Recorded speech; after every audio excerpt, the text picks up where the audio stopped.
The first people to see the elephant thought it was a mirage. It came at dusk, stepping out of the jungle with slow, deliberate strides, its enormous frame half lit by the dying sun.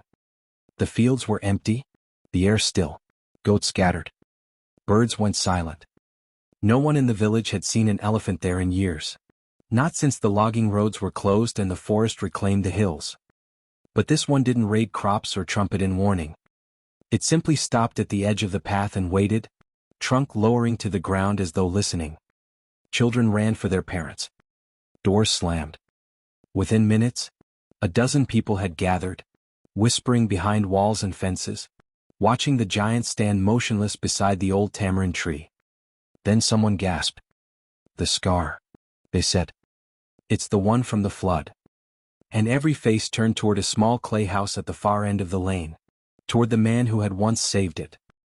Years earlier, when the river burst its banks and tore through the valley, the villagers had watched helplessly as a young elephant calf was swept downstream. Its mother tried to follow, trumpeting wildly, but the current was too strong. The calf struck a tree and disappeared beneath the brown water.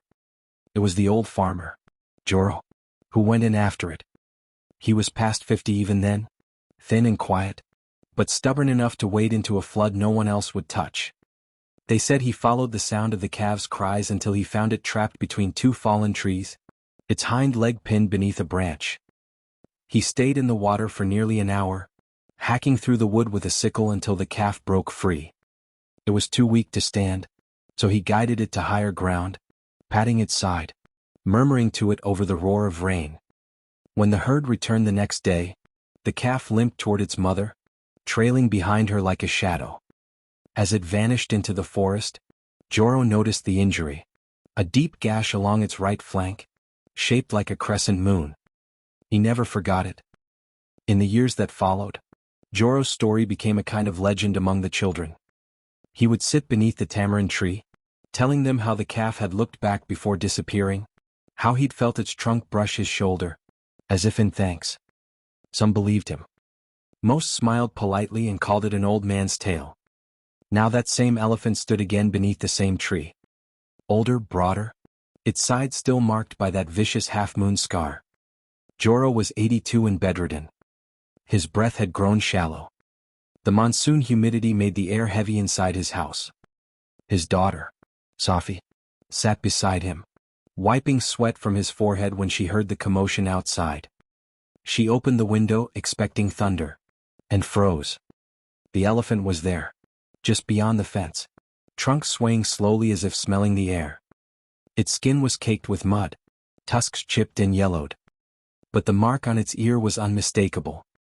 "Papa," she whispered. There's an elephant outside." Joro's eyelids fluttered. "Where?" She turned his head toward the window. For a moment, she thought his failing eyes wouldn't catch it. Then he smiled, the first real smile she'd seen in months. "It found the way," he said softly. Word spread fast. Neighbors gathered on rooftops, calling relatives from nearby farms. The elephant didn't move, didn't threaten, didn't eat. It simply stood there, facing the house, as though waiting for permission. When the village head tried to drive it away with shouts and drums, it took one step forward and raised its trunk high.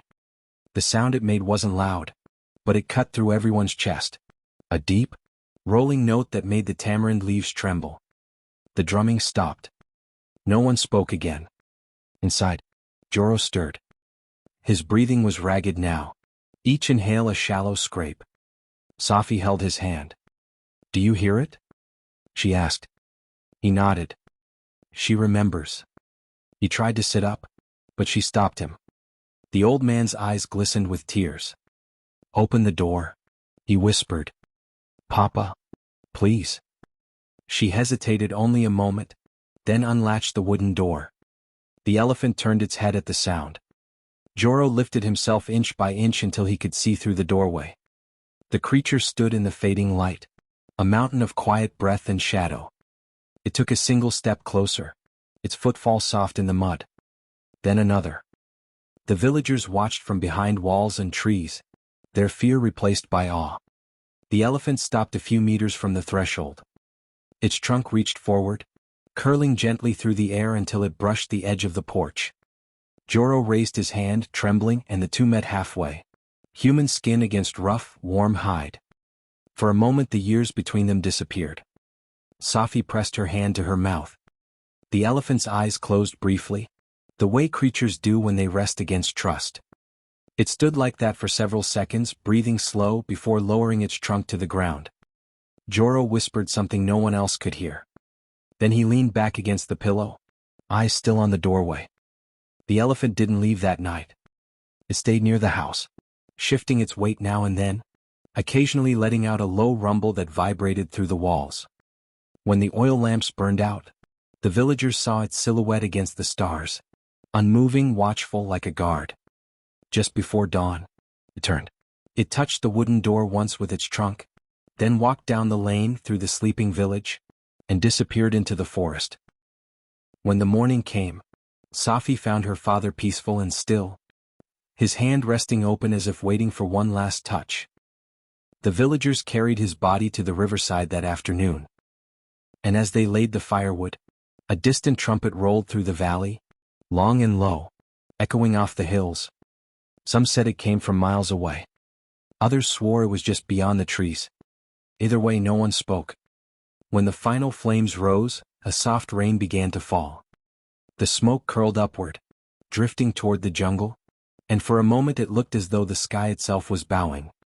The rains ended a week later. The air turned clear again, and the fields shone bright under the sun. The tamarind tree dropped its first new pods. Children played beneath it, tracing the giant footprints that had hardened in the mud. One of them pointed to the largest print and said quietly, "It came to say goodbye." No one corrected him. At night, when the wind swept down from the forest, the villagers sometimes heard that same distant trumpet, carried faintly on the air. And every time it came, they fell silent, not from fear but from memory. The wild elephant had returned once. It didn't need to again. But they all knew it would never forget the man who once waded into the flood and gave it back its life.